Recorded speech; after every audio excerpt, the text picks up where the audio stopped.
Welcome back to another Orktober video brought to you by One Mind Syndicate. I am your host Gershwan, and today we're talking about either Killa cans or Killa cons. Today we build Killa cons. Now, before we get into the build, let me give you some background. If you guys have been following the channel, you guys know that I think that the Killa cons unit is probably one of the worst units in the Orc Codex. However, a couple days ago, the Sound Alchemist went to the group chat with all the guys that play 40K on Sunday, and he was like, hey, instead of playing a regular game of 40K this Sunday, we should do something different. He sent us a link to an old school mini wargaming bat rep. It was a Halloween special where basically it was a free-for-all and there were zombies. It sounded like a lot of fun, and I thought this was the excellent opportunity for me to play a Killa cons unit and not worry about it being a competitive list, because it's supposed to be a fun Halloween game with rules that we're kind of making up on the spot.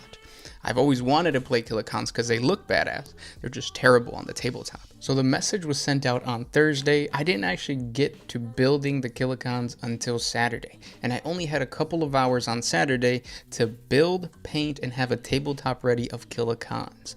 The first thing I had to do was find them. Luckily, I remembered that part of the unit was in an old pre-workout container that was being protected by a golden Dungeons & Dragons T-Rex mini. I couldn't remember what I had built, so I emptied out the pieces and saw that it was 3 torsos and 1 pair of legs. The rest of the parts I hoped would still be on the sprue. I put all the random bits back into the container and got to work on building the rest.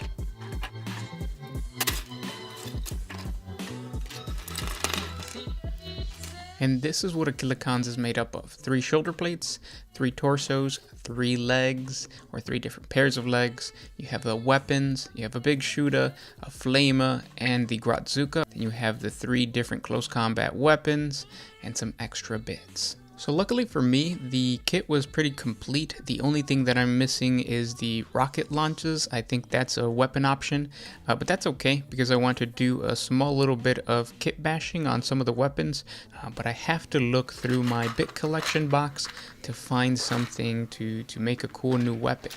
For this project, I'm busting out the orc range weapons and the random orc bits.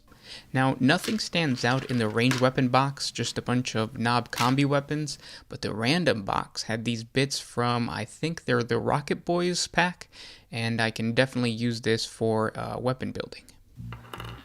So I've never actually liked the way the big shooter looks. I think it's just too simple. So what I'm going to do is I'm going to do a little bit of kit bashing, nothing too major. Take this off.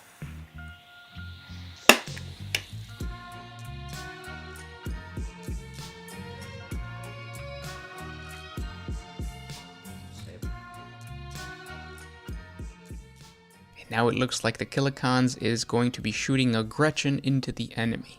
I also found this flamer bit that I'm going to add to the weapon to beef it up and also make it look like the Gretchen is going to be lit on fire before he gets shot out of the gun. Now that the bits are somewhat assembled, it's time to paint each one individually. I'm starting with the color black. And this was the first mistake of my speed project. It actually took me 2 hours just to paint the black, and I only actually covered 1 model.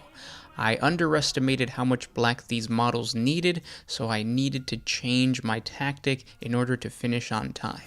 What I decided to do is prime the remaining models in black instead of keeping the yellow. Now, I wasn't going to strip the yellow, which meant that some of the models were going to look like they had, paint caked on, but it was a risk that I had to take if I wanted to finish this project.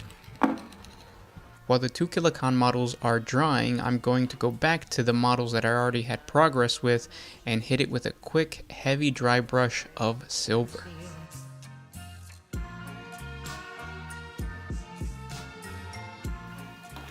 And here are the models that I just painted. I definitely think I am going to finish now that I switched up my tactic. I ended up just painting the whole, or building this whole model, and then just spray painting them black. What I'm going to do is the same thing that I did with this guy, minus the yellow. The yellow details I'm going to pick out at the end. I'm just going to hit this with a quick dry brush with my, makeup brush. Same color, just straight up silver.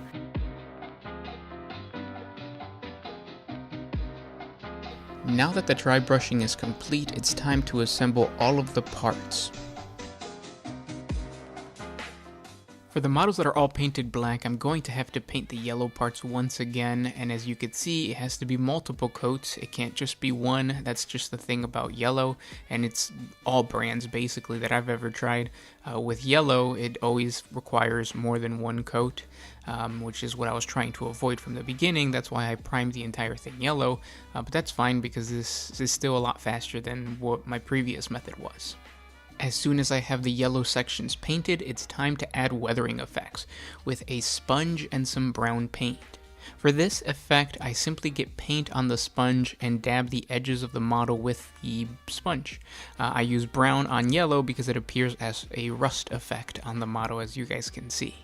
I'm going to go really heavy on the weathering effects for this, just because it's an orc model, and I like that junkyard look that most orc vehicles have, so this model is going to have heavy weathering. After that's done, it's time to go back and paint the black sections that were highlighted by the dry brush with a solid coat of black. So it's just kind of like the tube sections of most of the Killa Khans. And I want to do the same thing with the metallic silver to fully coat the metallic bits like the saws of the close combat weapons, as you can see here. Now I didn't get to record this, but basically the tusks were painted with the same black as the weathering effects, and then I just hit it with a quick highlight of a tan. But once the entire model is dried, it's time to hit the model with the washes. I'm going to be using two types of washes. The first one is Nolan Oil for the black and metallic bits, and then it's going to be the Sepia wash for the yellow bits. Now I just have to wait for the washes to dry, and in the meantime, check this out. I already had the bases pre-made. I just added the sepia wash to give it a little bit more of a muddy look to them. They look pretty nice, so thank you past me for getting this part done. And there you have it. You have my squad of Killa Khans. Now of course this unit is not complete. However, they are tabletop ready, which was the original goal. They have their 3 colors, and I would get my 10 points in 9th edition rules. Now remember to subscribe to the channel for more Orktober videos, and I hope you guys enjoyed. With that said, this was Gersh1 with One Mind Syndicate signing out.